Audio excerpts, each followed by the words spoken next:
The upside of it is that if you've done it to yourself, which we have, it is comparatively easier to unpick that.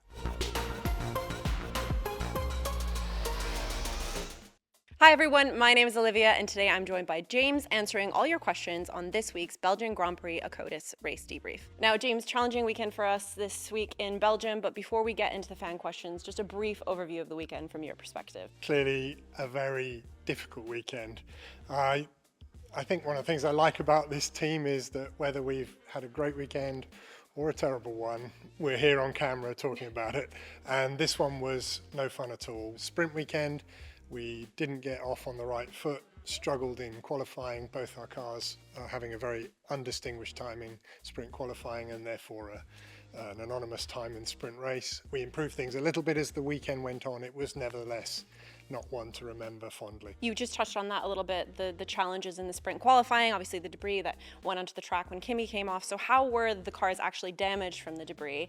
And had the cars not been compromised in the sprint, would we have set them up differently for the main race? Well, Kimi's car was fairly substantially damaged by its passage through the gravel. It hurt the front wing, hurt the floor. George's took some sort of gravel rash because he went over the gravel that was brought back onto the track by Kimi, and that created some fairly gnarly edges on the underside of the car. Although George felt the car's performance was notably lower when he went back out, we couldn't see that so much in the data. I think we just had the car in the wrong place with the wrong aero balance on and gave him something that was just far too much of a handful for the qualifying to work well. And then once you're in the qualifying, you don't have a lot of chance to change things because you're in parc fermé then. So we were able to adjust the front flap and take some of the sting out of it, but the sprint race itself was mostly compromised then by virtue of having poor starting positions. And you touched a little bit on the setup, but Spa has its own challenges, but is there a specific reason why we were struggling to find pace in Sector 2? I don't actually think that we were specifically struggling in Sector 2.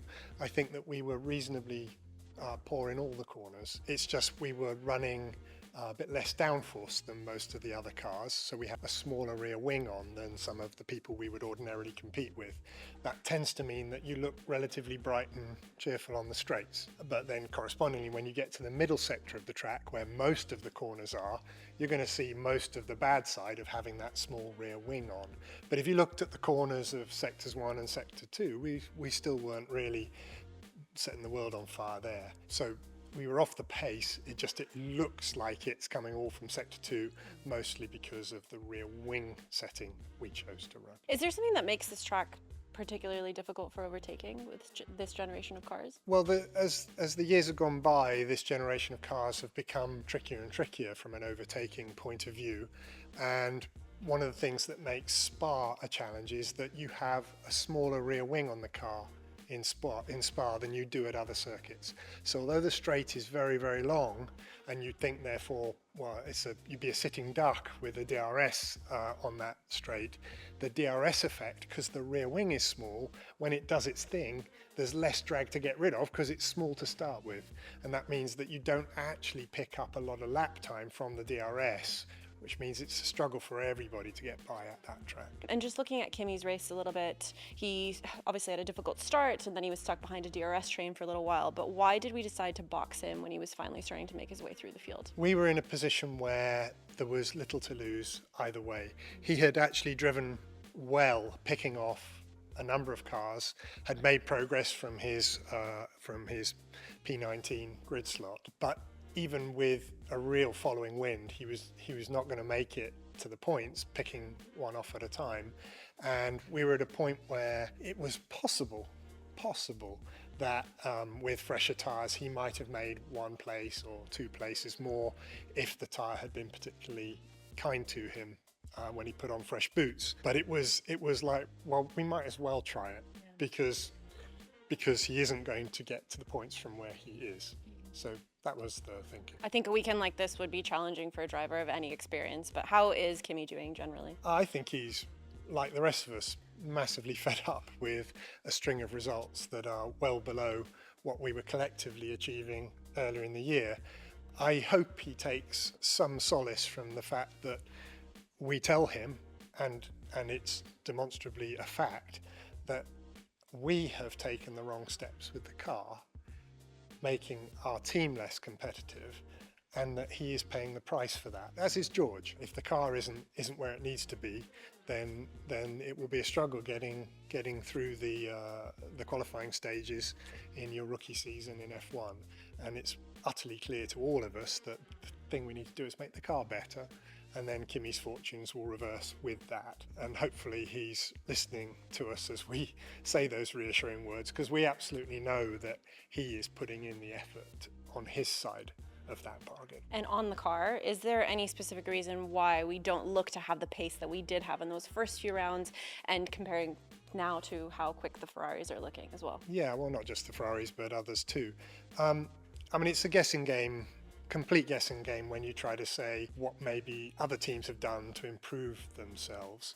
But when you have a situation where seemingly everybody's improved by the same amount, everybody, and you've just slipped backwards, more often than not when that happens, it's because you have made yourself worse by that amount. It isn't that everyone magically has put on the same size upgrade and crept up around you through that.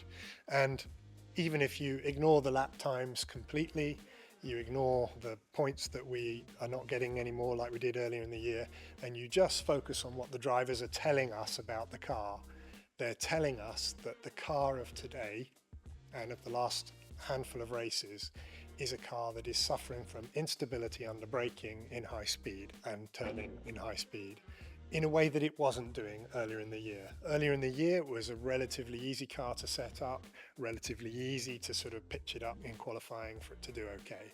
It was not enough to be championship competitive, but it was a whole sight easier to deal with than the one we have to do today. The downside of that, of course, is it's dispiriting when we've made a lot of effort to improve the car and we have not. The upside of it is that if you've done it to yourself, which we have, it is comparatively easier to unpick that, because you just have to retrace your steps a bit, understand which of the steps you took that was in the wrong direction, and then move forward from there. It hurts, but it hurts less than let's say if you launched a car with gremlins inside it and you just had no idea what it was.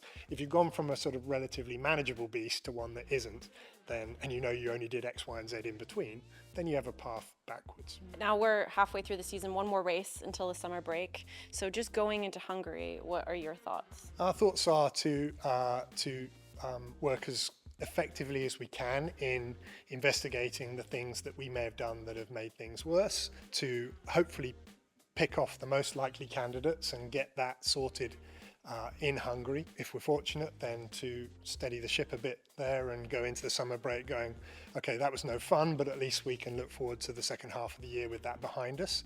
And if not those things, then we'll go to the next candidate at the next race and so on.